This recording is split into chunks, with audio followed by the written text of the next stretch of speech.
here the steering column of a Porsche Cayenne 955 first generation, which gives a steering column faulty message on the dashboard. There can be several causes to that. One good indication of one fault is if you have water on your driver's side floor. Sometimes the wires can get corroded there and you can get a fault. The second one is the steering column lock here, and that will give also a fault in the chassis. In this steering column lock, you can have two faults, which then total is 3. You either have the relays that's inside of this unit broken, and you can replace them quite easily. They're €5 a piece. Or there is a hall sensor here that signals that the lock is out or in, and that can break because it's plastic, and then also your steering column breaks. Porsche, Audi, Volkswagen, they will only sell you the entire steering column.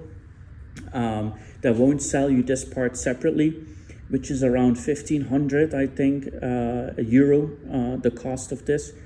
Of course, it's easier to fix, because even if you get a second-hand one, because this is part of the immobilizer system, you also need the steering column and the keys to go with it. Otherwise, your car won't start.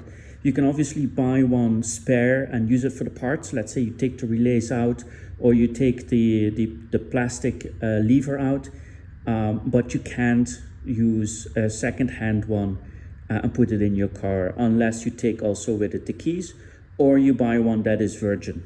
And virgin means that there's never been a serial number or a chassis number of the car programmed into the system, because the chip will only allow you to do it once. Very important, before you can able to take it out. I think one good indication is if the dashboard gives the steering column faulty message, and your steering column is actually locked, it's most likely the relays that are bad. If you get the steering column faulty message and your steering column can move, so your steering wheel is not locked, then it's either the plastic that is not making contact with the hall sensor and not telling the computer that it's unlocked, and then goes into fault mode, or it's the wiring that goes under the floor and it's corroded. The wiring is not so easy to solve, because unfortunately you're going to have to strip away some of the installation to see if one or more wires are corroded, and it's never good to strip away the insulation. Anyway, this particular column was giving the steering column a faulty fault code, but it was unlocked, so very likely it's the plastic hall sensor here. I will go through on how to take it apart and how to analyze it. And again, it's very common on Porsche, Audi, and Volkswagen. They all have kind of the same faults, and hopefully this is an easy way to fix it. To take it out of the car, actually, it's very easy. You see the duct tape here. I put the duct tape on because I was too lazy to take the steering wheel off. But basically you want to prevent the steering wheel to turn around, because there's an airbag ring behind it, and if you overturn it, then you will break the airbag ring. So I just duct tape it up. It's only for a few hours anyway, so it won't leave any residue. I duct tape it up so that it won't move. You see, it's almost barely moving, but you can obviously take the steering wheel off if you prefer. It's only here, 4 bolts on, 2 on each side. And then you have to remove this thing here, which prevents the steering column to slide out of it. And then there's wires here, and then there's a few wires around the indicator stalk switches. Very easy stuff to disconnect. I think with taking apart the dashboard, taking out the steering column, all in all, 1.5 hour work, and then you're being very careful. So it's very, very easy to take out. To take it apart, You take an angle grinder, on two sides you grind in a slot, you take a Phillips screwdriver, and you take the screws out. You'll be able to take the unit off, and I will come back to you once I've done that. So here I removed the central steering lock unit. I removed these two screws here on the side. You can see it here, just with an angle grinder. Just made a shallow cut in it, just deep enough for a screwdriver to take them out. They're not even that tight. The last one here is a T20 Torx bolt. You have to loosen that up. It's on the inside here. You can just see it fall in. And it connects to this plate here, which is the plate that moves up and down for your central lock. You can see here that this is the steering lock. And this is basically not moving when you make when you get a faulty steering lock message on your dashboard. So this is something that you're gonna have to repair. You have to be a bit careful though, because if you sort of force this around, it's very easy to bend this bar. And actually, I sort of dropped it out of my hand and I bent it a little bit. Not a big concern, because you can bend it back, but it's always better to be careful. So make sure that you loosen the Torx T20 bolt first, and then you take the side bolts out, or you just make sure you hold it very tightly so that it doesn't come forward and bend this bar. Just a quick tip. So I've taken the unit apart. You can see that here. You first off start with, there are two little brass screws on the outside. You cut them in with the angle grinder. That makes that you can get off the housing.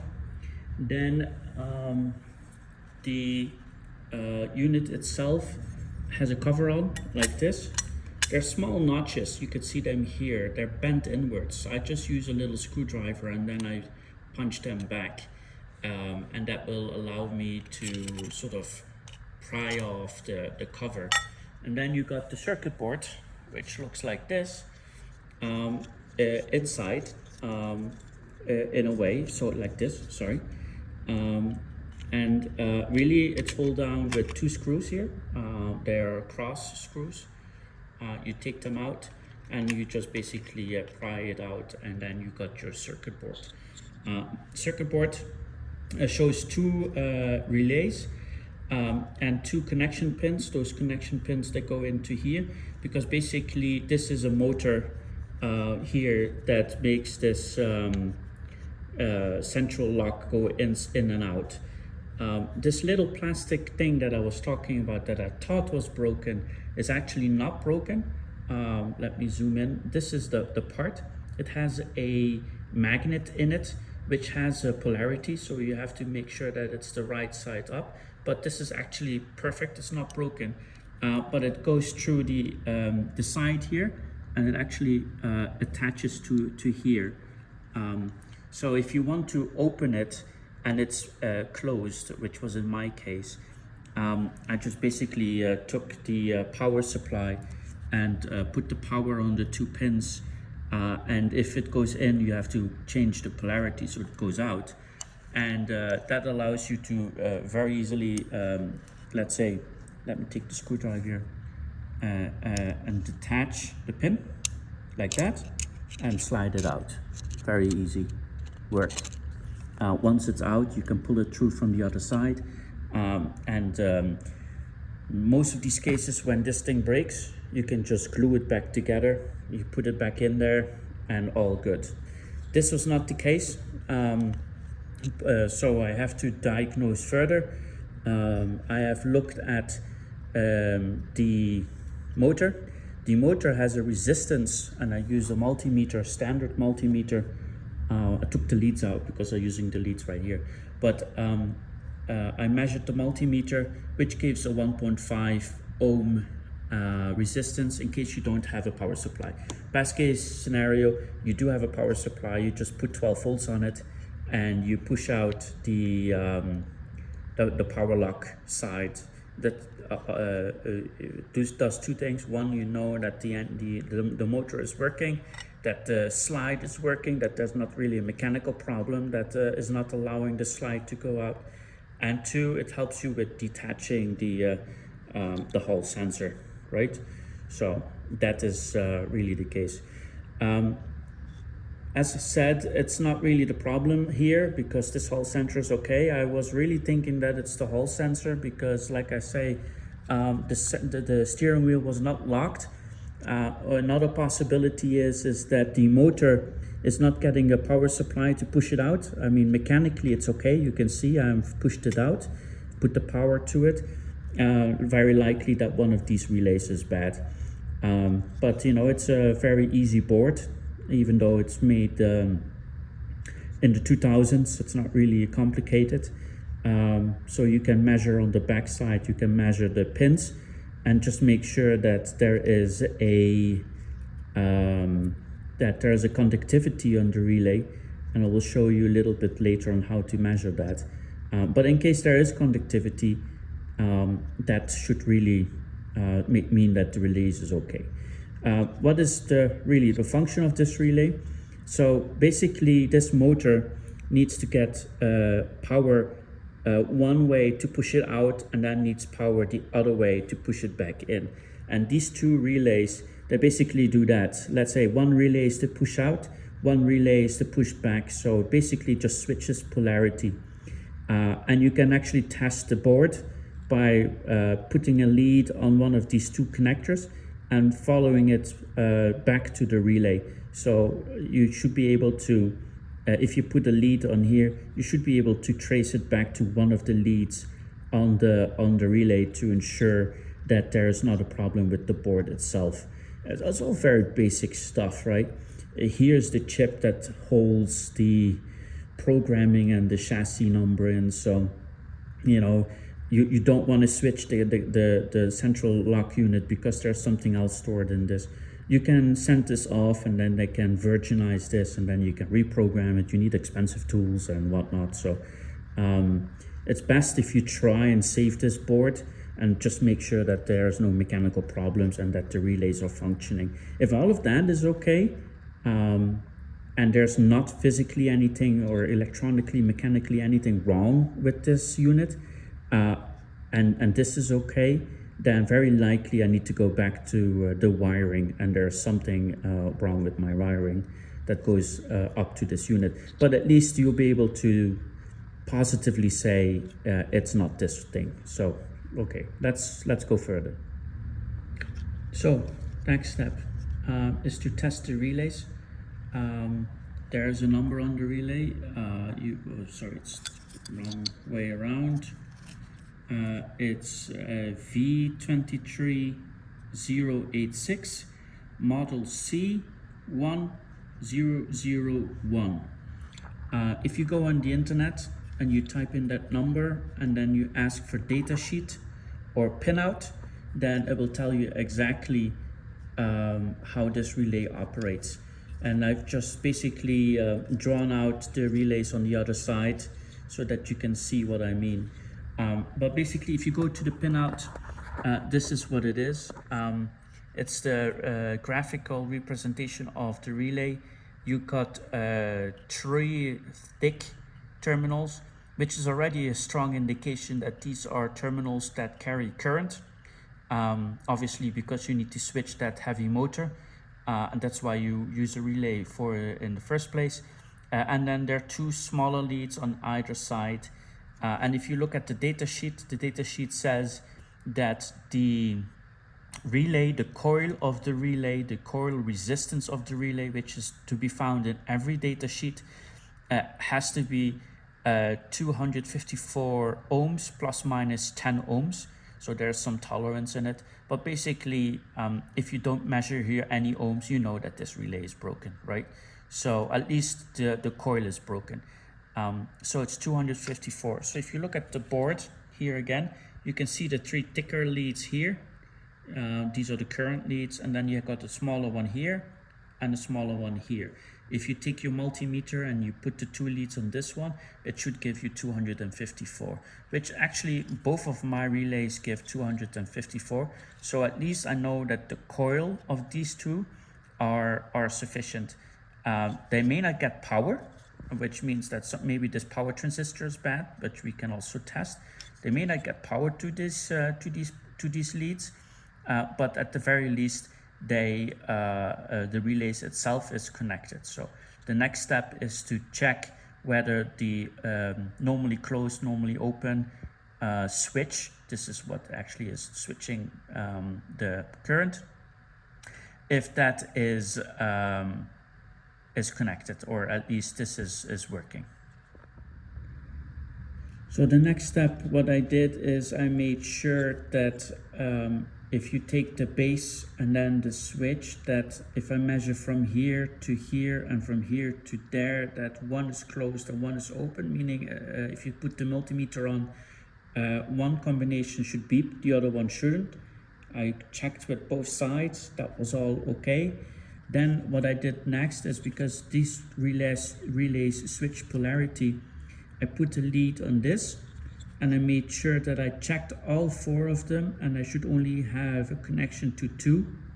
And then I switched the lead to this one, and I checked all 4 of them, and I should only have connection to 2, but to 2 other ones, right? So let's say this top lead connects to the top one of each, and then this lead connects to the bottom one of each. That should not be mixing. So that's why you measure all 4 2 times, to make sure that there's not an internal, let's say, short within the relay, so that the relay is not stuck in one of these 2 points, which happens.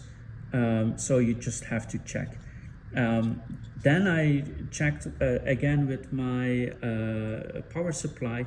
I put 12 volts here and here, and just listened for a noticeable click, meaning that if one of these contacts have been burnt in, or let's say are not working anymore, then you shouldn't be hearing a click, right? And that happens because you measure between the power supply of the coil, and it's all okay, it works, and you check the leads and everything is not crossed.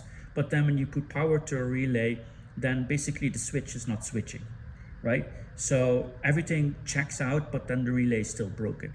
So the best way to check that is to put power on it and just hear or feel for a visible click between one to the other if you put power to it.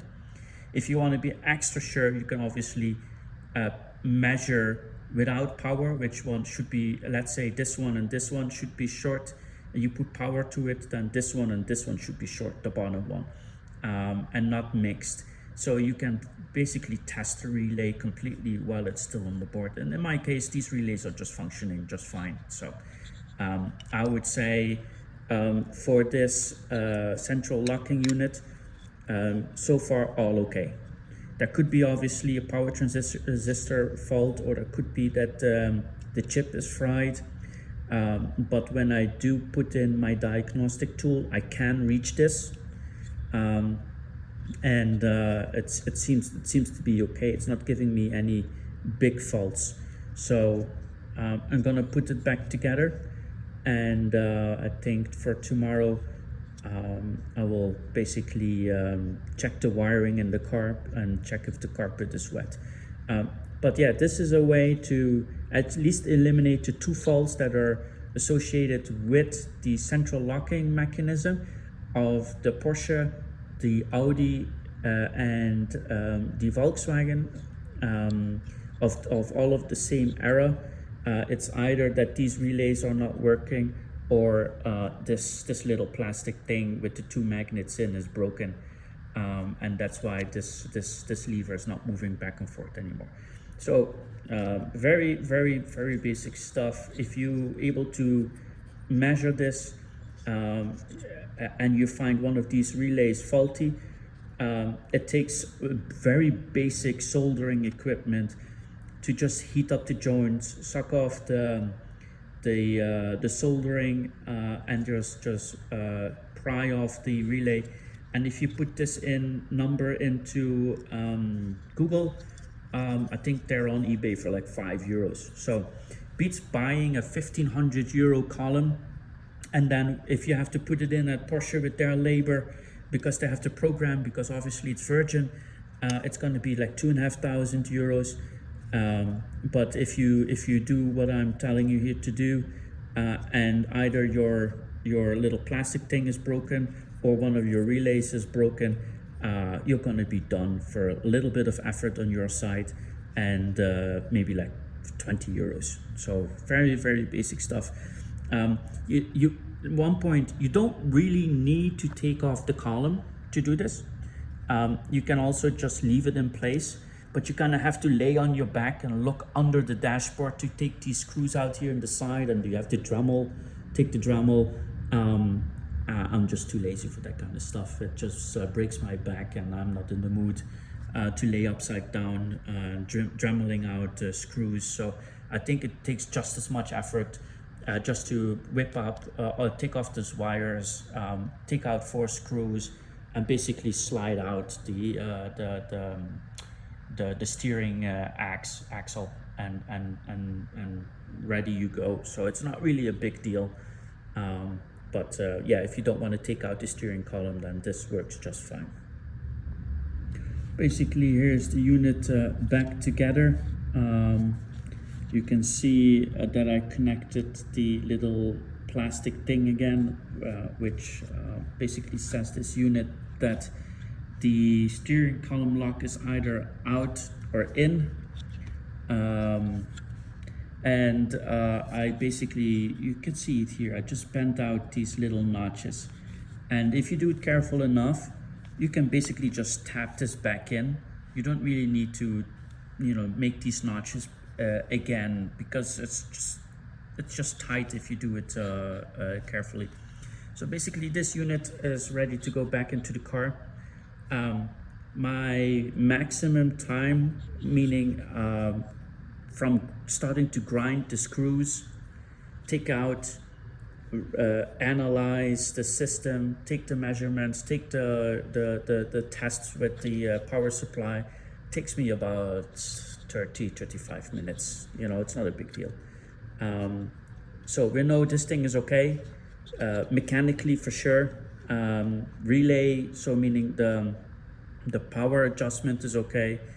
Now for me to fix this car, I have to dive deeper in the diagnosis. So I eliminated 2 possible causes that are associated with this, meaning the plastic and the 2 relays, all okay. So basically the only, well, not the only, but the most logical next place is to check under the driver's side carpet for the wiring that is there, that is, it can corrode if it's get wet. So if you have water in your car, if you notice that your carpet is being wet and you have a fault on your dashboard for your steering column, then yeah, you could run the chance that it's actually not this thing, but it's your wiring. It's not, I wouldn't necessarily say an easier fault to fix, probably cheaper, because this thing, like I say, is not sold separately. Only an entire steering column is sold,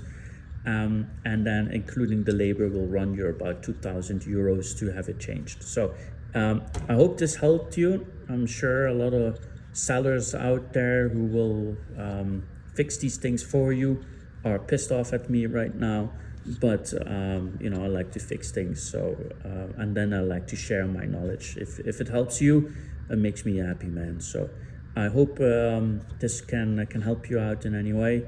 Please like, maybe even subscribe, because I also put some nice know-hows of other cars on.